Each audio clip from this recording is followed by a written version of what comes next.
संवाददाता शैलेंद्र सिंह सिकरवार मुरैना। आज मुरैना में अटल प्रोग्रेस को लेकर के धरना प्रदर्शन किसानों द्वारा दिया गया है। साथ ही कलेक्टर मुरैना को ज्ञापन दिया गया। आइए जानते हैं किसान नेताओं से उनका क्या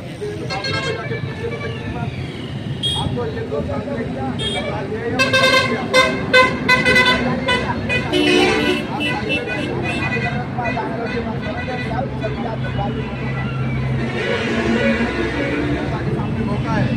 हम लोग अपनी बात कह रहे हैं, बार बार निवेदन कर रहे हैं, कोई सुनवाई नहीं हो रही है, गलत है। आज हम लोग चेतावनी देने के लिए आए हैं। हम लोग कलेक्टर महोदय को ज्ञापन देंगे और ये कहेंगे कि संविधान और कानून अभी देश में बचा हुआ है, वो लागू होना चाहिए। काम में आप चौपाल लगाइए, पूछिए किसान तैयार है क्या। अब कानून के हिसाब से जो जी ने बताया था कि जमीन कम से कम रेट में भी वो लेंगे तो 40 लाख 50 लाख रुपए बीघा रेट होती है और वो 1.5 लाख और 2 लाख रुपया लेंगे। उस कानून को लागू नहीं कर रहे मध्य प्रदेश से जो है 2013 उसको लागू नहीं कर रहे। अरे आप कौन होते हैं लाइन यही लागू करने वाले भाई। और यहाँ पर जो बेस की जमीन है एक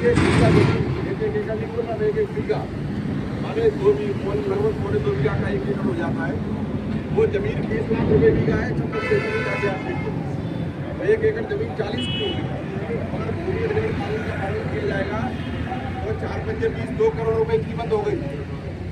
लेकिन पैसे के बाद में लघु सीमांत तक प्रभावित होकर पूरी हो रहे हैं। उनके हितों को देखते हुए इस परियोजना को पूरी तरह रद्द किया जाए। क्या भैया दूसरी बात है कि मुख्यमंत्री महोदय द्वारा 28 मार्च को जो कहा था वीडियो कॉन्फ्रेंस में कि लघु सीमांत कृषकों के हितों को देखते हुए उस परियोजना को रोका जाता है, दोबारा सर्वे कराया जाएगा। उस आदेश का पालन किया जाए। दोबारा तो सर्वे तो करो। सर, आप कलेक्टर पे किस समस्या को लेकर के धरना दे रहे हैं? अटल प्रोग्रेस वे को लेके जिस तरीके से पूरा इलाके में चंबल में मुरैना हो, भिंड हो, अन्य जो जिला है जी, इस सब में जनता के बीच एक डर कि उनका जमीन से बेदखली होगा, उसके खिलाफ, क्योंकि उनका कोई सहमति इसमें नहीं है जी। उनका क्या इस पर उनका मानना है, इसके बारे में चर्चा नहीं हुआ है। उसके बाद बजट में अचानक फिर से वही प्रक्रिया जारी करने का बात कहे, पर पहले इसका अलाइनमेंट अलग रहा है। चंबल एक्सप्रेसवे जब हुआ है और ये बिना किसी चर्चा के, बिना किसानों का सहमति से ये निर्णय लिया गया।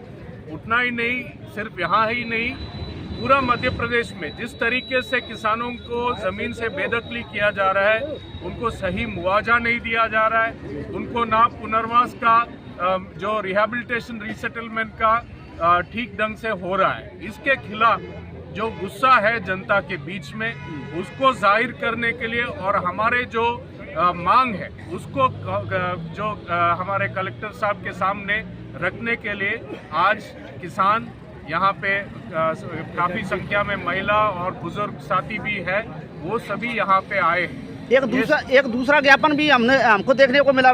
यहाँ दूसरा एक जो ज्ञापन है वो कैलारस का जो शक्कर कारखाना था वो काफी सालों से अभी ठप पड़ा हुआ है और यहाँ से केंद्र का कृषि मंत्री भी रहा है, तब भी उसमें कुछ बदलाव नहीं उसमें हुआ।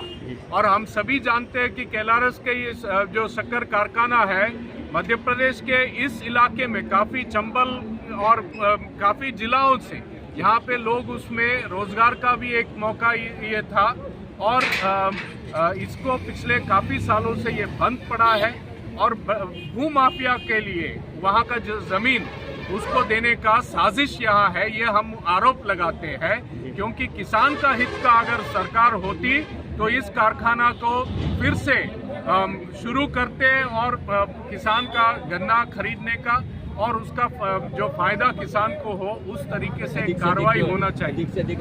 अधिक से अधिक रोजगार भी इससे यहाँ के युवाओं के लिए होता, ये सरकार ये नहीं किया है। इसीलिए इसके खिलाफ भी एक जो हमारे यहाँ के लोगों का जो मांग है उसको भी हम कलेक्टर के सामने। कलेक्टर साहब ने क्या आश्वासन दिया? कलेक्टर साहब जो आश्वासन दिए, मुझे लग रहा है जो साथी अंदर गए जी जी उन्होंने कहा है कि उसको निरस्त करेंगे और आगे मुख्यमंत्री को इसके अवगत कराएंगे। जो पुराना रीसर्वे के उन्होंने मना किया है उसको पुनः रीसर्वे करवाएंगे, तो वादा किया। मिश्रा जी बताना चाहेंगे आगे की आपकी क्या रणनीति है आंदोलन की? ये आंदोलन की एक तो पहले तो 15 मार्च को दिल्ली में जो संयुक्त किसान मोर्चे का 14 मार्च को जो हो रहा है उसमें सब जाएंगे, सबसे पहली बात। दूसरी बात ये है अटल प्रोग्रेस वे किसानों को बेघर करने का या विस्थापित करने की साजिश है, जिससे कैसे भी सफल नहीं होने देंगे।